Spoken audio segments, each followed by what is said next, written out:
Welcome to Vida Tennis, the podcast for those of us who eat, sleep, breathe tennis. Today, I get to sit down with Dr. Jack Groppel, who is a legend in the tennis industry. Welcome, Jack, to Vida Tennis. How are you today? Thank you. Jennifer, it's such an honor to be with you. Thank you for inviting me to be with you. Of course, of course. I found you online, like we find anybody else now these days. Right. And I was so intrigued learning about you and your science background. And as a person with a science background myself, I was freaking out and just thinking like, how cool is this? Like this guy's career is amazing. Somehow you've been able to combine science and tennis and follow your passion in your career. So can you just walk us through your career and and how you've managed to merge the two? Yeah, I was really blessed. I have to say, a lot of people don't know this about me, but I actually walked on the tennis team at the University of Illinois in the Big Ten. And I just had a dream because my sister had gone there and my father wasn't going to have anything of it because if he was going to have to pay for my education, and he thought I was crazy to try to walk on. I mean, I was a good junior, but not that great as far as everybody else. Like Jimmy Connors, I'm 11 months older than Jimmy Connors, and he was in the same division that I was, where we all, I mean, come on, it's going to be hard. And so I had to study agriculture. And my whole family are farmers. On paper, I should have been a farmer, Jennifer. Really, I should have been a farmer. And tennis got me out of that. I made the team at Illinois. I had a wonderful career there playing, and not great, but good.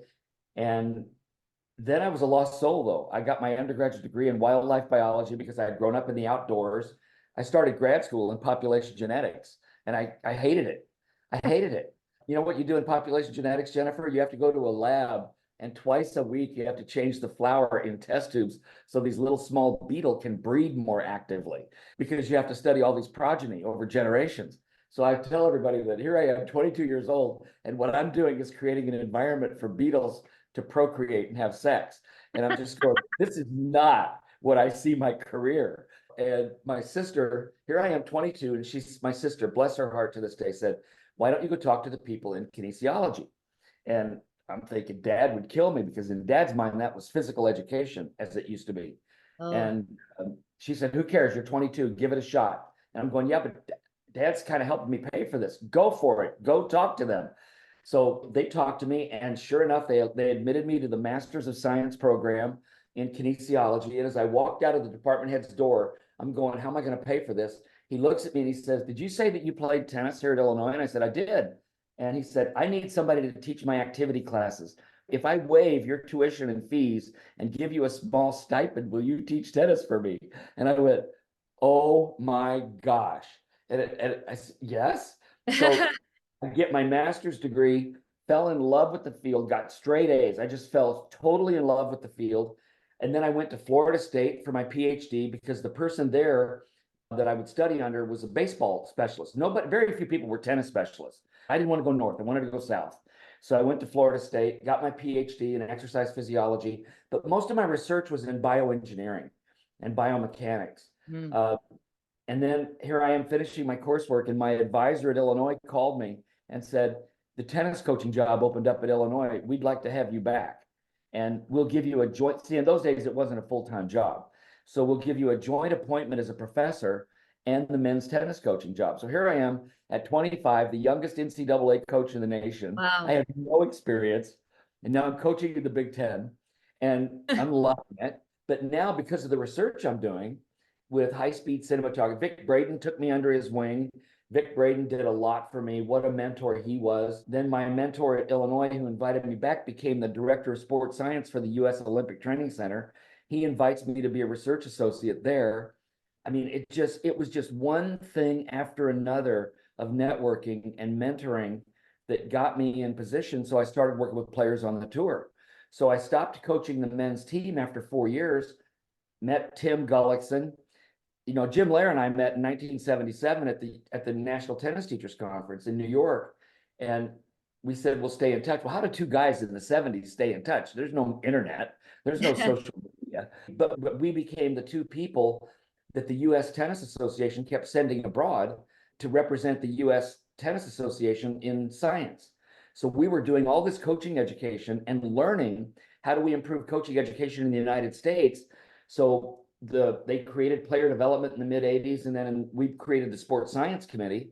I became the founding chairman of the sports science committee for the USTA, and Jim and I are still working together a lot. The USTA in 89 sent, in 87, I left Illinois, gave up tenure. I was tenured now. And then I quit and became the director of player development for the Hopman Saddlebrook camp north of Tampa. That's a big And deal. oh, it's huge. I mean, Yeah. here I am in a college. I'm a college professor at a Big Ten university with tenure, Yeah. and I quit. I mean, most people, that's their job for life. You're Right. a professor at one of the top, and I had a joint appointment in bioengineering. I mean, I quit because I wanted to be in tennis. And the Hopman Saddlebrook organization, Howard Moore and that whole team accepted me. And I did that. Then in 91, Jim wanted to leave Bolletari's. And I said, buddy, we've always talked about rolling the dice and creating a business and creating a training center. What do you think? And he said, let's try it. So we talked to the owner of Saddlebrook. He leased us 2 3-bedroom condominiums at Saddlebrook. We started our own money. So, because we had some endorsement money coming in, we hired 3 other people. We had a director of tennis, we had a receptionist, a director of sales and marketing. We started it with our own money. It started to grow. 3 years later, we were told we had to back off the tennis business because now we're working with Pete Sampras and Jim Courier, and it's pretty cool. I mean, what we're able to do, and so it's Jim Lair and I creating this mind and body training system. But now we start applying it to corporate training, to military. We're working with the Navy SEALs, with the FBI, with law enforcement, with healthcare, and it starts growing. And we're going, if we really want to roll the dice, let's get investors and let's roll the dice and try to create this business. Well, we weren't able to build it at Saddlebrook. So Stan Smith, the great tennis player, was a good friend, is still a good friend of Jim's and mine. Stan introduced us to the president of Lake Nona. Now at Lake Nona in Orlando, there was nothing there. Yeah. Nothing compared to what it is today. So we were the first commercial enterprise in Lake Nona in 1995. They sold us just under 9 acres of land. We got investors. We built our institute, opened it in 96. And then about 5, 6 years later, the business just started taking off. We hired a president to come in and run the business for Jim and I. We were the two front people for the business. And then in 2008, we were blessed. We sold the business to Johnson & Johnson to become part of their health and wellness portfolio. Because here we are working with corporate training. We've got these big contracts with Procter & Gamble and other companies. Estee Lauder, we're traveling all over the world. I'm teaching at Oxford for Estee Lauder. I mean, it's honestly, it's amazing. And then after the J&J acquisition, I've had the great fortune. I've done 3 congressional briefings on worksite wellness. I've spoken to the United Nations on the role of physical activity on non-communicable disease like diabetes, obesity, cardiovascular disease, and cancer. These are all non-communicable and they're all affected by physical activity.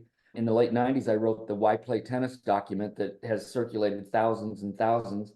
So that's a little longer than maybe you wanted, but that's a pretty broad brush of my career. I've been so blessed, and what a ride it's been. And I adopted a son from China in 2008, and then I had my knees replaced in 2010, and then in 2017, he and I, here, let me just tell this, we summited Mount Kilimanjaro. I saw that. And Yeah. a tennis racket and hit a volley at the top. It was the highest that a ball's been hit on planet Earth. And then the next year, one of the astronauts took a racket and ball to the space station, so beat my record. Jack, so what you're saying is you're a complete underachiever, huh? I'm a complete underachiever. Yes, I have nothing. I totally just stay below the bar all the time, Jennifer. Yeah, that's amazing. What a career. I mean, that's like something that I'm sure you couldn't have predicted, especially when you thought you were going into agriculture and parents had a different plan for you. And I think that's such an interesting part of life when you graduate from from high school, but even from college. A lot of times people study something and then they're like, what do I do now? And that happened to me too. I was sharing with you, I went into research and I was like, this is great. I love what I was doing, the science part of it. And then I really miss tennis. So it pulled me back into coaching. And then thankfully the recession happened and they had to let go of everyone in my lab. uh, most of the people that work Right, there. right. And so then I was like, well, do I really want to stay with this? And my sister, kind of like with you, my sister was like, well, what do you actually like? And she made me really think about it and be honest with myself. And I was like, I really like tennis and this is what I want to pursue. And she's like, well, do it. And I was like, oh, I can? Okay. That's So so cool. And I think what's important to bear in mind, I've just given you all the good things because I think what made me the coach that I became, what made me the researcher that I became, were some of the bad things, the difficult things that I had. So, yeah. and tennis coaches are my people. I'm writing a memoir right now of my life, and it'll be the good, the bad, and the ugly. But one of the ugly things that I think made me learn how to connect with people, I never, and I don't want anybody to feel sorry for me. I please, I've been blessed, but I'm going to go, I'll share some things. I never heard the words "I love you" from my father until I was 47 years old, and I made him say them. And as a young man growing up, that creates trauma. I mean, you really don't know. So I was really searching a lot of my young adult life.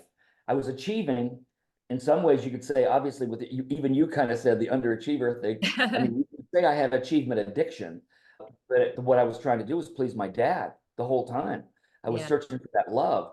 And I think that vulnerability has enabled me to be a better coach. It's enabled me to be a better human.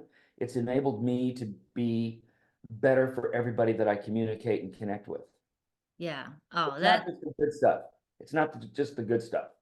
yeah, the hard times, that's the ones that really shape us, right? And make us who Yeah. we are. So, Yeah. So I uh, would be remiss if I didn't bring that up. sure. And then you went into studying and creating all these programs for tennis. What were some of your main findings that kind of propelled you then into working with the military and with Yeah, corporate I think businesses? what Jim and I were able to do, we came from two very different fields. Jim from obviously one of the world's top sports psychologists, me bioengineering, physiology. I came from the physical side. When we met in the late 70s, those two fields didn't communicate. But yet here was Jim and I were communicating, and we realized even though we had very different backgrounds scientifically, we were speaking the same language. And what we came up with was it was the language of energy, physical, psychological, spiritual, emotional energy. And can you increase your capacity for energy? Can you recapture energy? And the answer is yes. And the physical became the really base science for that, how you recapture energy physiologically with nutrition, with psychological rest, with spiritual purpose. How do you get connected and how do you recapture? And then suddenly we're able to realize you can do it mentally, you can do it emotionally, and you can do it spiritually. Yeah. And then that translated into not just tennis, but Exactly. businesses and everybody really. Everybody. It's a mind and body training system for everyone. That's great. Are you still currently doing research? I am. I'm working with a company out of Canada called Next, and it's in a new field. The field's actually been around. It's a new word. It's called neuro-literacy, and that's what I'm doing right now is understanding the brain. I'm just totally immersed in understanding the brain, our behavior patterns, what's counterproductive, what's productive. How can we rewire a counterproductive pattern to be more productive? Yes. In tennis in particular, or are you working with Working with everybody. everybody? See, Jim and I did that. We did that at HPI. We did it through the science of storytelling. See, we had you write your old story, why you haven't been able to change a behavior, and then we taught you to write a new story and then rewire that behavior with a new story. What neuroliteracy is doing, it's expedited that and it does it digitally. See, I never thought in my lifetime that I would see this happen where you could do it digitally. I knew it would happen because of technology and where we were going. I didn't think I'd see it in my lifetime, but I have. What does that mean, changing digitally? Well, digital, it's electronic. You do it yourself. It's self-study. It's a course of self-study. Oh, got it. Okay. There's basic neuroliteracy, and then there's functional neuroliteracy where you can have a guide that takes you through, and it's several weeks where you really get to understand your own brain and what's counterproductive and what's not. How does that program work? Are you learning like the physiology of your brain, or is it more introspective, like you It's learning much about your more own thoughts and your own behaviors? Great question. It's much more introspective. For example, what is it? When you talk about basic literacy, when you learn to read, you don't just pick up a book and start reading. You learn vowels and consonants. You learn words, how to pronounce the words, how to phrases, how to structure a sentence, then a paragraph, how to transition between paragraphs. Then you read a book. Yeah. It's the same with neuroliteracy. You start with the basics. What is like one of the things they do a very basic exercise to get you a little frustrated and to get you in touch with your emotions. It's like a little tapping exercise and count. And then when they start going fast, so they know they're going to put you into an uncomfortable state and they get you to get in touch with your emotions as you get uncomfortable. So suddenly it's a perception of what's happening. And it is absolutely, it blew me away when I went through it. Yeah. So in 20 minutes, you can get a basic concept of what neuroliteracy is for you. And how early can someone start learning this? You could start probably, I mean, it should be in schools, there's no question, but I would say teens. I don't know if preteens would be able to perceptually grab it, but teens could certainly get it. Yeah. I mean, example, I mean, one of the things I'd love to talk with you about is this. I mean, the devices that we have, because Right. that's wired our brains in a very negative way in some cases. And I would be very careful as we talk about it, but I'd love to, because I think that's a big issue today. Absolutely. And we'll definitely get into that. Before we go there, I just kind of want to learn a little bit more about how this works because I'm not familiar with neuro-literacy. I haven't been Yeah, through any kind of program like that. right. But as an adult, and actually not until really my 30s, I started really learning, I started getting into yoga and for completely different reasons, like physical reasons of I needed to stretch basically, and I needed to chill out because I'm like Yeah, super, yeah. super hyper. Yeah, you seem like a type A personality, Jennifer. I might be, I'm not sure, but I'm definitely hyper. I have a lot of energy and I have I know that. trouble like relaxing. I love to sleep, but anyway, I started getting into this to kind of like be more zen and then I Yeah. started really, really getting into it and learning about meditation and meditation all about learning about your own thoughts and being introspective. And I'm like, oh my gosh, I wish that I was taught this when I was a kid or when I was a teenager, Right. because I just remember being a tennis player and really struggling with my emotions on the court. And to the point where it really held me back on a performance side, where I would get angry, I would get upset, and I would just not be able to play well, or I would get nervous even before the match.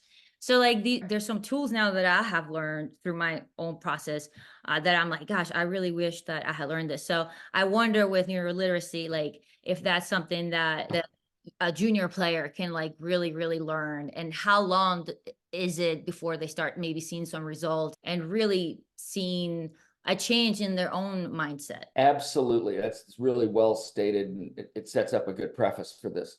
I said it earlier, neuroliteracy is a new word. The idea of behavior change has been around for years, decades, centuries. I mean, how do we change our behaviors? Right. So where I'd like to start is in tennis, if someone struggles on a tennis court, they're impatient or they get angry, we as coaches have to go, what's going on? Why is this happening? Because, and this is a hard question to answer, human beings don't do anything voluntarily unless it benefits them. So if I get angry on a tennis court, or if I get impatient, or if I'm in a hurry to finish a point, what benefit does that give me? Because maybe maybe my parents taught me to be impatient. Maybe my father's watching me play or my mother, and I feel pressure. I need to finish. I need to finish this point. There's only two reasons players choke. I mean, really, there's a lot of subsets, but there's only two. One, they care too much about the results, or Yeah. two, they care too much about what other people are thinking about them. That's it. That's it. There's Yeah. no other reason they choke. Now, again, there's subsets of those. So we as coaches have to go, what is the benefit that my play? See, this is really hard because it's not Yeah. logical. What is the benefit that my player is getting by acting out, whatever acting out looks like? Yeah. What is the benefit? And then what we as coaches have to do is, okay, now how can I help my player? What does my player need? Number one, we've got to meet them where they are. We've got to meet them where they are. We shouldn't dictate what they need to do. See, I think this is really one thing that really bothers me.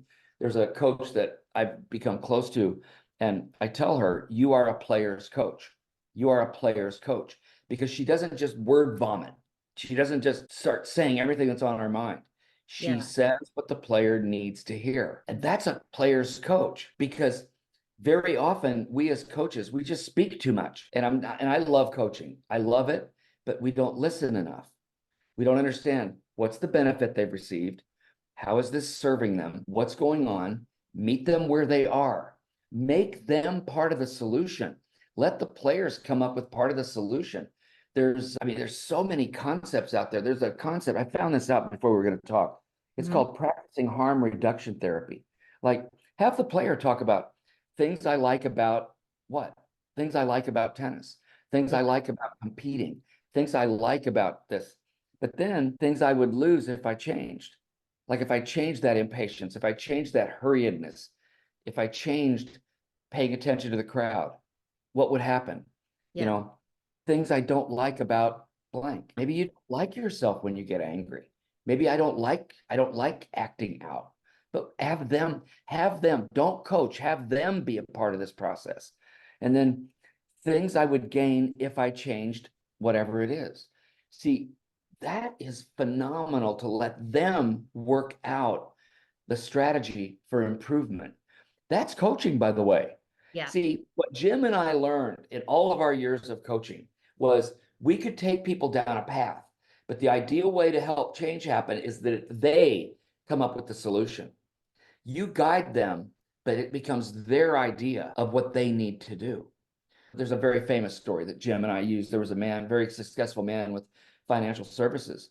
And what I'm going to say, the word neuro-literacy didn't exist, but I'm going to take you through neuro-literacy. So he was overweight, smoked, drank, wouldn't change, had real heart problems. The company that he was working for thought he was a really high performer. They didn't want to lose him. They were afraid he was going to die. And he came through our program, went through it, made a change, went back. 3 months later, didn't change, went back to the old course, came back to us. The company sent him back. Now we're having a conversation with him. You know where the conversation went? Do you have children? Yeah, yeah. How old are they? 2 daughters, 10 and 12. Okay. Picture this. In 5 years, your oldest daughter graduates from high school. She looks up in the stands and you're not there. Yeah. In 11 years, she graduates from college. She looks up in the stands and you're not there.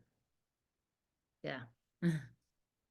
In 16 years, she's going to walk down the aisle and become a wife, and she's got her arm out. Yeah. You're not there. Jennifer, he changed on that day. He changed on that day because he had a disconnect between what mattered most.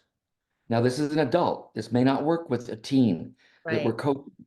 This is an adult, but that's what I'm getting at, to understand the adaptation of the human brain to what matters most. Yeah. That is the key. What matters most? And it's hard to get children, because we did this work a lot. For a young child, what matters most is fun. That's all that matters. Then you get into the teen years. Now it's fun, but it's peers. A lot of peer pressure. Yeah. College age student, peers. Oh my gosh, peers, acceptance, body image. I mean, the things that we've got to understand, we've got to adapt our coaching to the needs of our students. And that's where we just got to we got to pay attention to all this. Yeah. And I That's still see it. helpful. I hope that's helpful. Absolutely. I still see it every day when I'm coaching, and I'm coaching teenagers and kids that are playing on the junior circuit, junior tournaments. And it's the same stuff. It's so funny to watch because, I mean, not funny, but you know what I mean? To watch kids, because it's like the negative self-talk, why am I doing this? What are you doing? Talking to themselves in that way. And it's like, I can so relate because I did the exact same thing. Hey, But I'm like, yeah. I want to help, but sometimes as a coach, it's a little bit tough to see how you can help, because sometimes you don't work very closely with that player. Sometimes maybe they're just part of your junior clinic. They don't like take Right. private from you.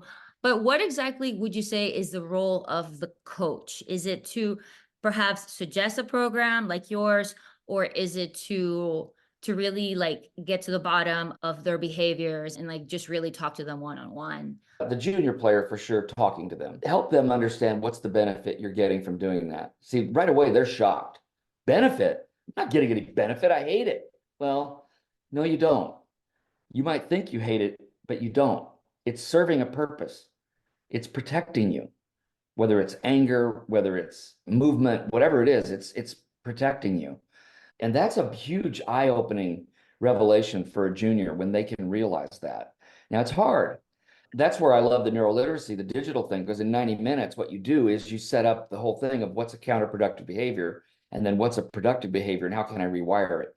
So, for example, when Jim and I were at HPI, I would have loved to have had this available to have everybody go through the neuroliteracy course and then go through our course at HPI.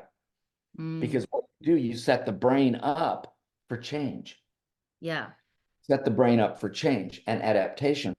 So those are the things, but you've got to always, when you're talking, let's say the player that you've only got in a clinic, you've got to meet the player where they are. And I would be very careful in talking to the parents, unless you're trying to get them to take a private with you so you can have some one-on-one time with the child or the junior. I would talk directly to the junior and try to get a relationship. I think you probably could get some private lessons out of it, but I think that's why coaching to me is one of the most noble professions in the world. Yeah. It is an honor to be able to influence someone's life, and Absolutely. coaches have that responsibility. I couldn't agree more. And one more thing I wanted to ask you is we're talking about changing your behaviors, maybe even changing your thoughts, or, you know, maybe just analyzing your thoughts. I don't know that you can change your thoughts, but maybe analyzing your own thoughts. What about emotions? And as a teenager, it can be really difficult because there's hormones, there's all these other things, but even for an adult, can you change your own emotional response to things, say tennis, say dealing Yeah, with mistakes and frustrations? you can, but again, it starts with self-awareness. Yeah. As coaches, we have to help them become self-aware. You know, if it is hormones, you mentioned hormones, teach them about hormones, teach them about what's going on in your body, what's happening, teach them about self-awareness so that then they can work with you on a strategy. Coach, when I'm starting to feel this way, what can I do? And then let them talk through with them what the options are. But it begins with self-awareness, and that's what neuroliteracy Yeah. is the self-awareness before the adaptation. See, sometimes we as coaches, we want to adapt right away. We want to teach. Yeah. They have to be self-aware first. Hmm. And And a lot that's of coaches that's the even big deal coach. with this. That's the big deal with this. Yeah. And a lot of times even coaches aren't completely self-aware. You said that, Jennifer. I didn't. You're exactly right. Coaches have to be role models. We have to be the role models. Yes. And I will tell you, and here's the old man talking about this. If anybody has ever been in a situation where they could be set in their ways, it's me. And I will tell you, I've committed my entire life to being able to change and adapt. I have committed myself. One of the things my father said to me as an early adult, he said, "Son, I can't change. I am who I am." And that is so wrong. It is so wrong. You Yeah. can adapt, you can change, you can improve. And I've committed my life to being able to adapt and get better, whatever that might be, whatever get better looks like. And I think we all should commit to that. It's about growth, a growth mindset. Yes. And we are constantly changing. People don't realize that. We Yes, are that's true. constantly changing, but a lot of people do have that mindset of that's just who I am. That's my personality and that's that. There might be change going on, but they're kicking and screaming the whole time. Yeah, yeah. All right, so let's get into the social media of it all. You have some really good stuff to talk to us about when it comes to technology and social media and how that's affecting, perhaps even changing our Yeah, theology of our brains. So tell us about that. but this didn't exist 15 years ago. This came out, I think, 2007, the smartphone. The Yeah, internet didn't exist 25 years ago. The internet didn't even exist. So yeah, think about what's happened. We've had eons of development, of evolution as human beings. And in the last 25 years, we've had something that's been created that we've adapted to that is alluring. See, I mean, I've got some research to share with you. I mean, there is, I'm quoting from the data, the magnetic allure of social media, you ready for this? Plays to neurological impulses and wiring, rewires the brain. There's a study, your listeners can look this up. All you have to do is look up smartphone and optic nerve or social media and optic nerve. The Gen Z right now, our college students are more nearsighted than ever in the history of human beings. And they're blaming it on the screen time. The fact that there's this magnetic allure that's got our eyes, it's affecting the brain. So this is not something that is well, we might want to consider, if we don't figure this out, we're headed toward a problem. I mean, there was one study that even said it could lend it toward the possibility of more blindness later on. So Gen Z is the first generation that was raised on technology. Yeah. The millennials weren't, Gen Z is.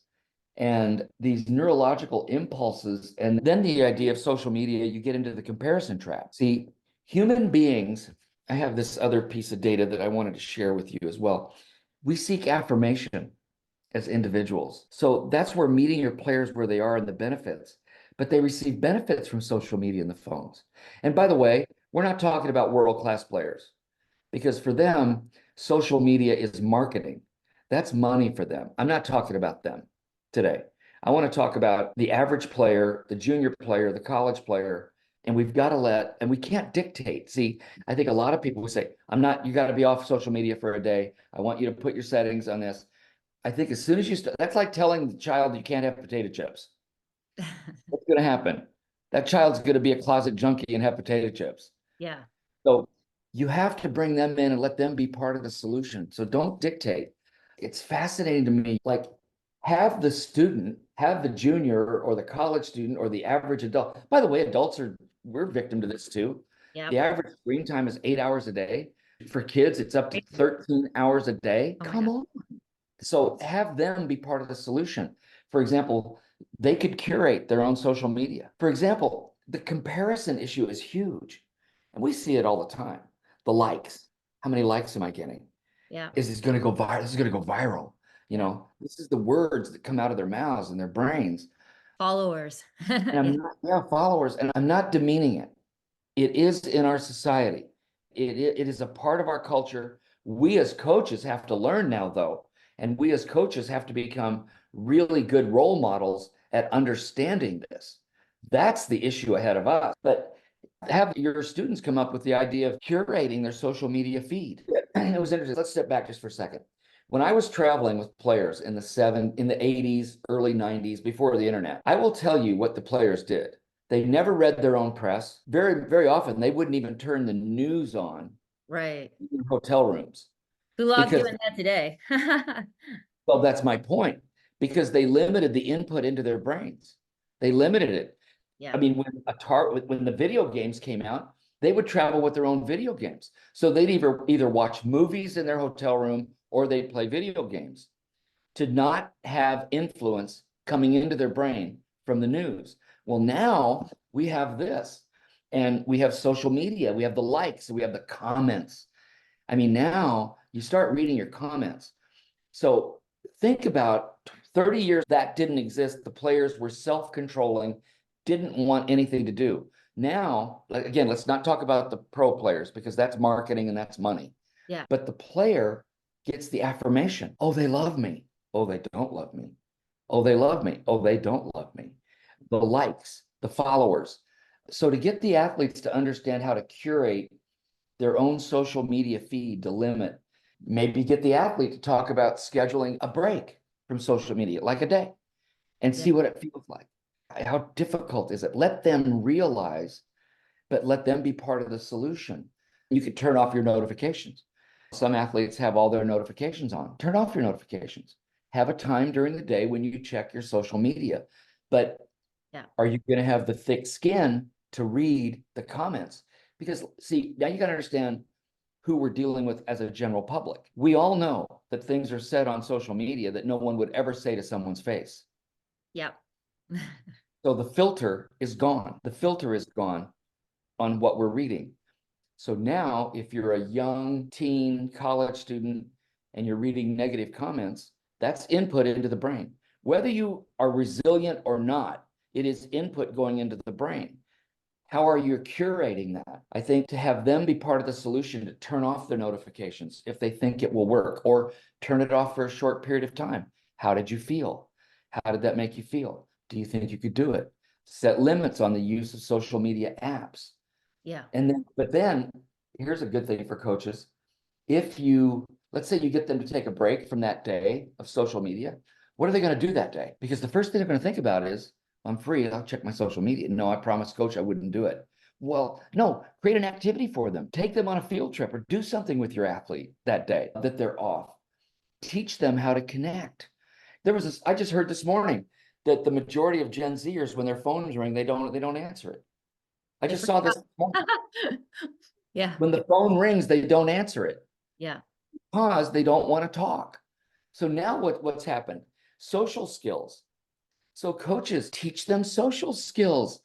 Teach them to advocate for themselves. Teach them how to talk, how to communicate.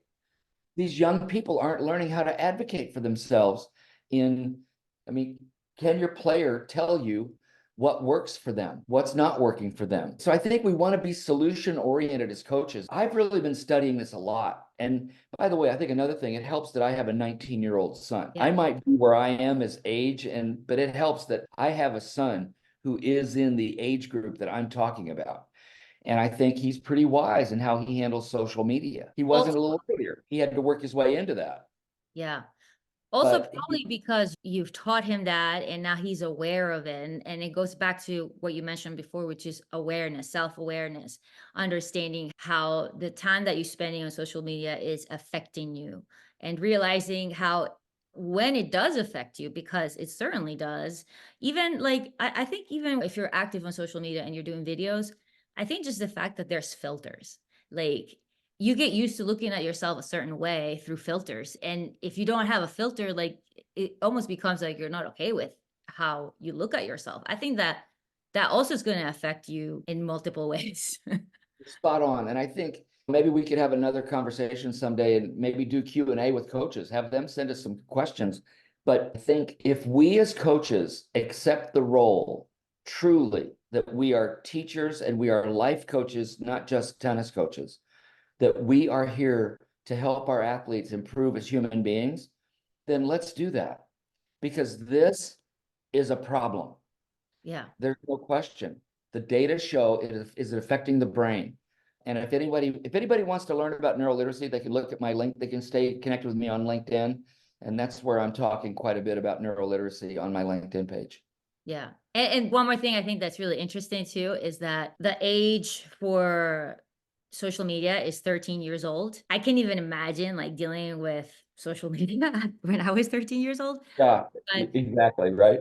and it's also, isn't that like also the age where when a lot of kids quit their sport or quit tennis or quit their sport? So it's the key age, right? And it's like, are we really targeting that age? That seems like really, really young to me. I wish it was Well, slightly older than that.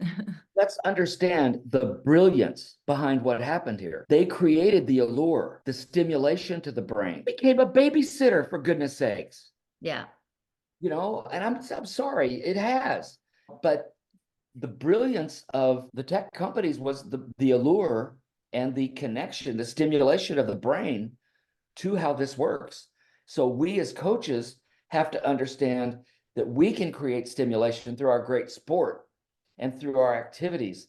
And let's help our athletes understand. Let's really teach the dynamics of how to properly use the electronic media correctly. Yeah. It's almost like brain nutrition because it's I the same like that. thing with food. It's like all the really sugary foods are targeted to kids. So Isn't it's that like the isn't that same interesting? thing. That's brilliant. That's a brilliant analogy. It's absolutely the same thing.